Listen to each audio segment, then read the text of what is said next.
निश्चित था।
कामेश्वर मंदिर लगाया था।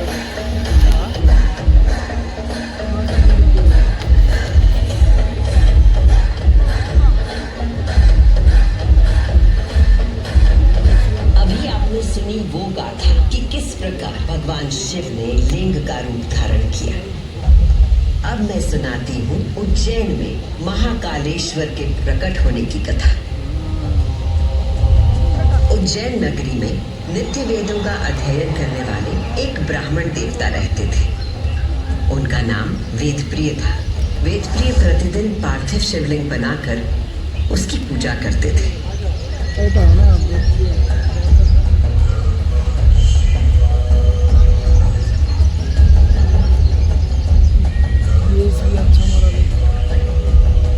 वेदप्रिय के शिव पूजा पारायण और भगवान शिव में आस्था रखने वाले 4 तेजस्वी पुत्र थे। उनके नाम थे देवप्रिय, प्रियमेधा, सुकृत और सुव्रत। चारों सद्गुणों में अपने धार्मिक पिता से कम न थे। दिनों दिन उनके सद्गुणों में अभिवृद्धि होती रही, जिसके ज्ञान के तेज से प्रकाशित होने लगी। उसी समय दूषण नाम